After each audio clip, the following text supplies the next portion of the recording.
Ce matin, je me réveille au Canada. Et crois-moi quand je te dis que j'ai encore du mal à réaliser ces paroles. La nuit a été plutôt courte avec le décalage horaire, mais je me sens plutôt bien réveillée. Assez réveillée pour prendre des notes de mon ressenti en ces premiers instants sur le territoire canadien.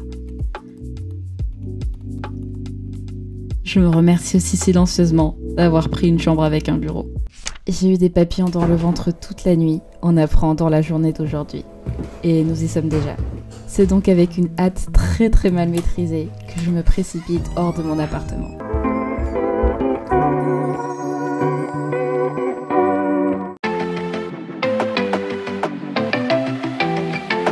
I want you to come over. I wish that you would come and give me something to prove. Won't you pull me closer?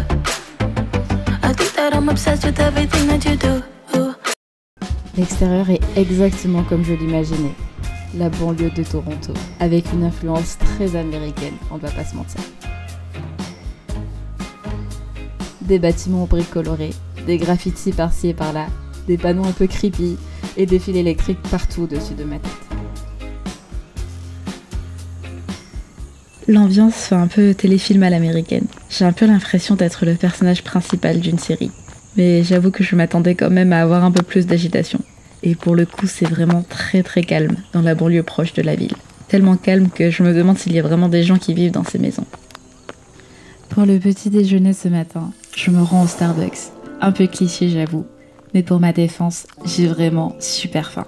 Et c'est le premier café que j'ai trouvé sur mon chemin.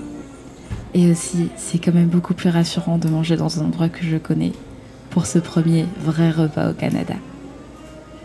Et franchement, je suis agréablement surprise parce que les serveurs ici sont super sympathiques et très souriants. En tout cas, pour une première interaction sociale dans la ville, c'est du 10 sur 10. Il y a cette chaleur humaine qui se dégage d'eux et c'est plutôt contagieux. L'ambiance est plutôt sympathique, il y a ce petit côté old school qui règne dans l'air. Et pour le coup, j'ai vraiment l'impression qu'ici, aller au café le matin, c'est vraiment une tradition. Étudiants et travailleurs s'enchaînent pour récupérer leur café effilé. C'est la petite action de la journée qui fait plaisir. Comme d'habitude, je suis partie sur un chai latte, parce que vraiment, j'adore ça. Si tu n'as jamais goûté, je te le conseille vraiment. Et bien sûr, vu que je suis une petite gourmande, j'ai pris un petit brownie au chocolat en supplément. Actuellement, à 5 minutes de mon Airbnb, je suis dans le quartier emblématique de Little Italy, qui fait partie de la banlieue proche du centre-ville de Toronto. Je dirais qu'on doit être à, 45, 1 heure à pied de l'hypercentre. L'architecture est vraiment très sympathique. C'est très américain, mais d'un autre côté, ça lance aussi pas mal de vibes britanniques. J'adore les briques rouges. Et aussi, ici, les feux pour piétons à un compteur. C'est un peu stressant quand on traverse, mais ça permet quand même de voir combien de temps il nous reste avant de traverser, donc c'est plutôt pratique. Il y a aussi les mêmes school bus jaunes que l'on retrouve en Amérique. Je les trouve vraiment super beaux, avec ce charme de l'ancien. Bon allez, trêve de bavardage. Il est temps d'arrêter de faire la commère et de réellement débuter cette journée. Pour me rendre vers le centre, je traverse tout le quartier de Little Italy. Ce quartier a été fondé au début du XXe siècle par des immigrants italiens qui ont apporté leur culture, leur cuisine et leurs traditions. Bien que la composition démographique ait évolué avec le temps, l'influence italienne reste quand même très présente, marquée par de nombreux restaurants, cafés et boutiques italiennes. Comme dans toutes les grandes villes, certaines zones de Toronto restent de même très populaires. C'est une ville qui reste dans son architecture très contrastée, bien que le coût des loyers soit hors de prix partout. De 1200 à 1900 € pour un studio, de 1500 à 2400 € pour un T2 et de 2000 € à 3500 € pour un T3. Trouver un logement abordable peut être un défi, surtout dans les quartiers centraux. Toronto est la plus grande ville du Canada. C'est une ville riche en histoire et en diversité culturelle, accueillant des communautés du monde entier. En me baladant dans les rues de Toronto, je me dis que quand même la ville me paraît beaucoup plus calme que ce que j'avais imaginé. Il n'y a pas foule dans les rues. Et même si ça reste dynamique, pas mal de circulation de voitures et de transports en commun, ça reste à taille humaine. Une question trotte toujours dans ma tête. Le Canada est-il vraiment la terre de rêve pour les jeunes générations ? Dans son plan d'immigration, le Canada prévoit d'accueillir en 2024 entre 430 000 et 542 500 nouveaux habitants permanents. Ce chiffre ne fait qu'augmenter avec les années et atteint des niveaux records. En effet, bien que le Canada ait une politique d'immigration très stricte, qui fait que tous les nouveaux arrivants doivent passer autant de temps à la douane, même en ayant les papiers canadiens, le gouvernement canadien a la conviction que les nouveaux arrivants jouent un rôle déterminant dans la croissance économique du pays et le développement de leur collectivité. Le Canada a en effet un plan d'immigration économique qui est notamment motivé par des pénuries de main-d'œuvre dans certains domaines d'activité. De ce que je vois, la promotion de l'immigration vers le Canada semble porter ses fruits. Car rien que de mon entourage, je connais plusieurs personnes qui ont déjà sauté le pas et d'autres qui y réfléchissent sérieusement. Les raisons principales sont souvent que les jeunes sont à la recherche de nouvelles expériences de vie, mais surtout d'un meilleur salaire et de meilleures perspectives d'avenir. Le fait que j'aperçois la gare montre que je me retrouve déjà dans l'hypercentre de Toronto. Et par rapport à la banlieue, c'est vraiment deux salles, deux ambiances niveau architectural. Je ne sais pas pourquoi, mais j'ai cette impression de me retrouver dans un décor de science-fiction. Avec tous ces gratte-ciels, nous sommes dans le quartier des affaires, le Financial District de Toronto, qui est bien plus que la puissance économique de la ville. Il est l'effigie du rêve canadien, qui pousse autant de personnes à venir tenter leur chance au Canada. C'est une source d'inspiration pour tous ceux qui y travaillent et qui y vivent. En m'y baladant, j'ai vraiment cette impression d'être au centre de quelque chose de grand.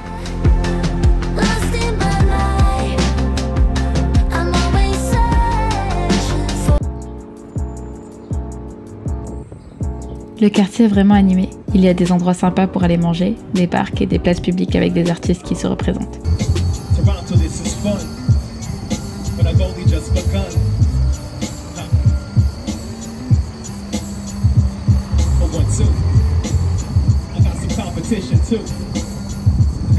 You better put me to the test if you trying to pass me. School of brothers, I guess the flow's a little classy. Evidently, it's obvious they haven't set me. I look the in the eye till they come and get me. Au cœur du Financial District se trouve l'attraction phare de Toronto, la CN Tower.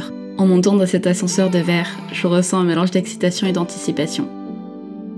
553 mètres au-dessus de la Terre plus tard, je me retrouve face à la ville qui s'étend vers le large, devant la baie vitrée de l'observatoire.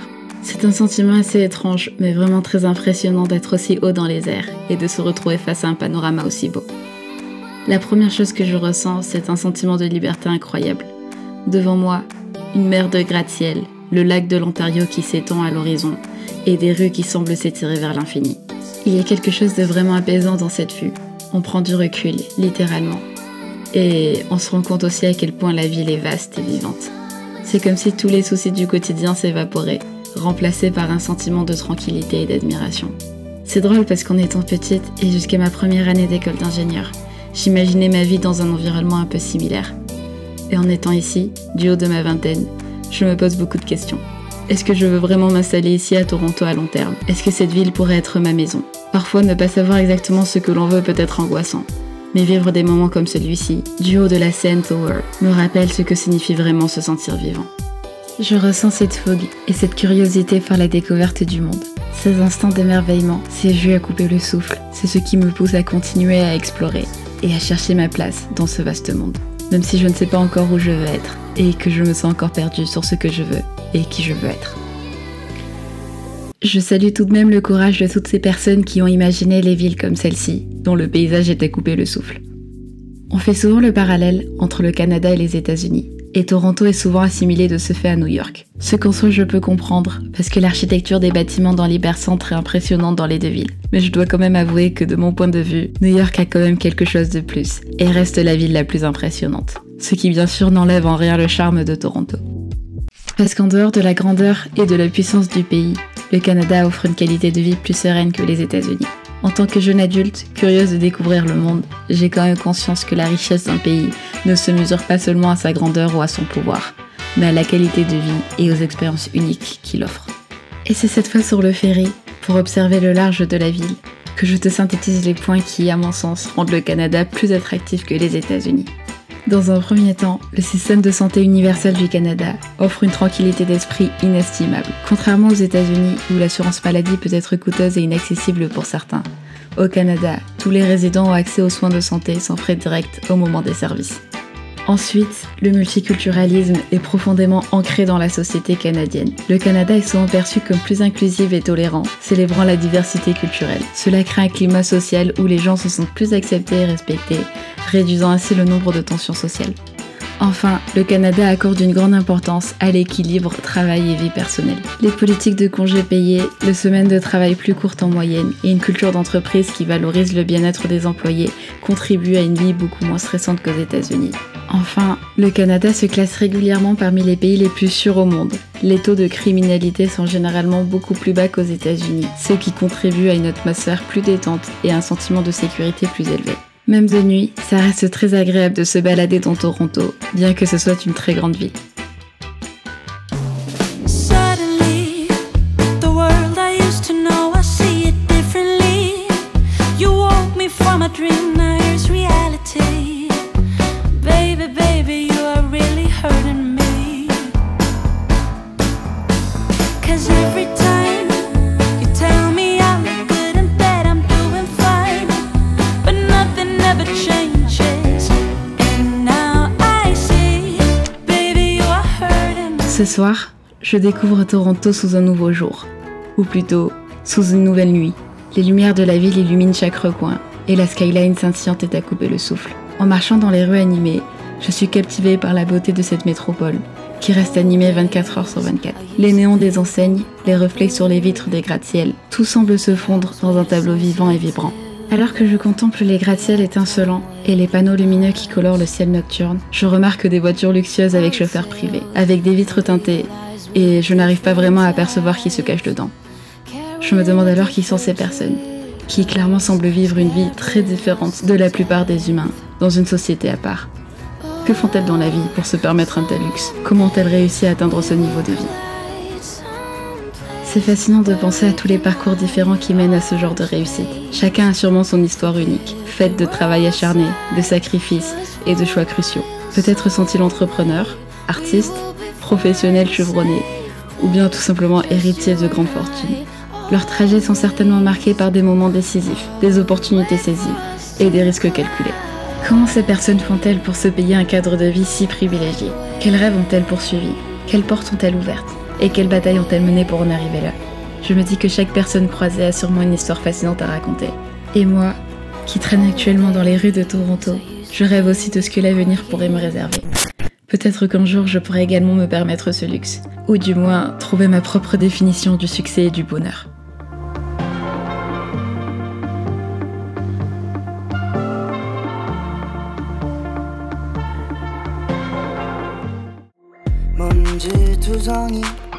Hands are trembling right now, right now. Deep blue water sea, afraid of jumping in right now, right now.